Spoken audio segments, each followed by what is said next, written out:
Welcome! NOAA has just issued its April of 2020 Global Climate Report, and this video is a summary of that report. I should point out that the data shown here is not just from NOAA, but from a number of organizations from around the world. And NOAA is just a repository where all of these data end up.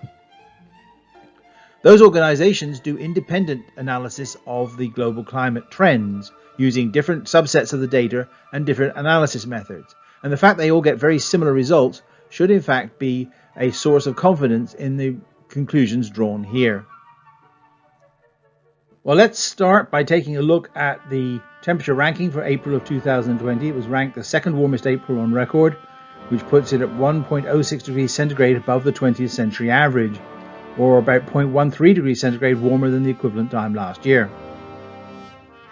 The land was ranked warmest at 0.165 degrees centigrade, and the ocean at 0.83 degrees centigrade was ranked second.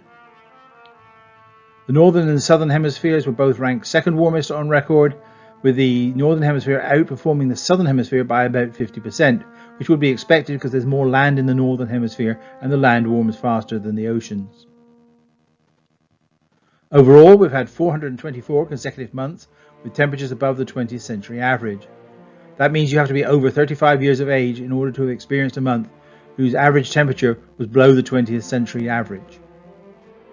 Let's take a look at that graphically. Here is the plot of the temperature anomaly for the months of April going all the way back to 1880, and you can clearly see that this year was the second warmest on record, even challenging the record year of 2016. And that's amazing because 2016 was in the middle of a very strong El Nino, and currently we're in ENSO neutral conditions, so they shouldn't even be equivalent, but they are.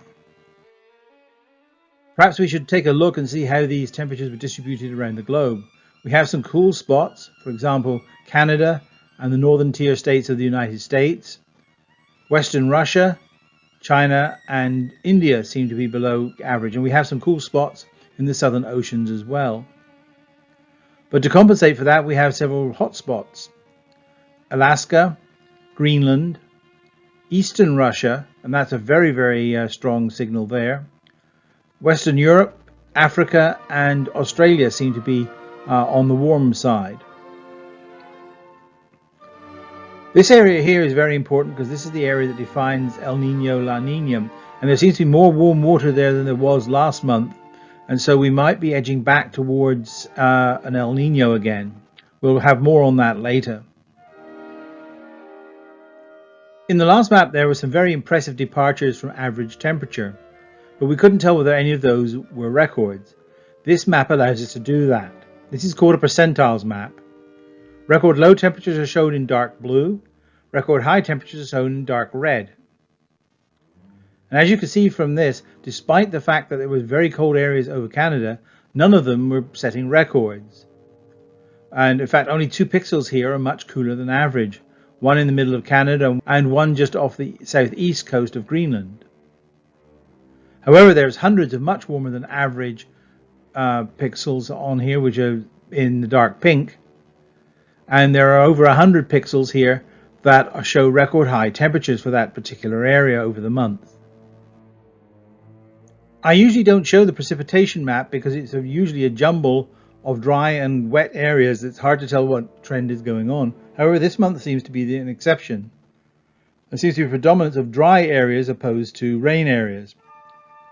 We have Western Europe, Western United States, Eastern Russia and China all being much drier than normal. Along the eastern seaboard of the United States it was very wet, and I can verify that from personal experience. We got an awful lot of rain here.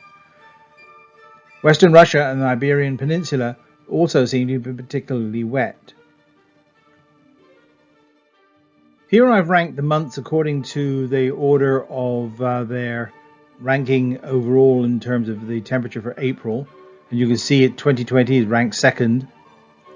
But the thing to note here is how it compares with other years. Remember, 2019 was the second warmest year on record, and at the moment 2020 is handily beating that, and it's not too far behind 2016, though I doubt that it's going to maintain that particular position because of what may well happen later this year, as we shall see later. All the temperatures I've been dealing with so far have been surface temperatures. Now we're going to take a look at the upper atmosphere at various altitudes. We start with the lower troposphere, which averages out at about 4 kilometers. We look at the results from two groups, the University of Alabama Huntsville and Remote Sensing Systems. Both ranked April of 2020 the fourth warmest, with an overall trend in the warming for that area of 0.16 degrees centigrade per decade. That's slightly lower than what we get at the surface, which is altogether expected. The mid-troposphere is about 7 kilometers high, and again, they both were ranked fourth warmest, but this time again with a slightly lower trend of 0.1 degrees centigrade per decade. The stratosphere is a very different kettle of fish and is usually cooling. However, this time around the stratosphere warmed slightly. UAH ranked it as 14th warmest and RSS as the 10th warmest, and they show, but nonetheless, even with these data, it shows a general trend of cooling at 0.21 degrees centigrade per decade. Let's take a look at the Northern Hemisphere sea ice extent in April of 2020. It was the fourth lowest on record and the 19th consecutive year with the area below the long-term average. The Southern Hemisphere shows a different picture. It tends to vary a lot more from positive to negative amounts of sea ice. This April happens to be the 18th lowest on record and represents 4 consecutive years with below average sea ice area. Let's take a look at how much CO2 we have in the atmosphere. At the moment it's 416 parts per million, which is the highest level for the last 20 million years. So we don't seem to be having any sign of cutting back on our production of CO2 at the moment.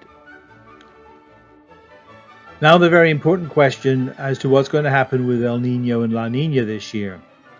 You'll notice, compared with the last month's video, that these models have diversified quite considerably, with some of them indicating a strong El Nino by the end of the year, while others indicating a strong La Nina.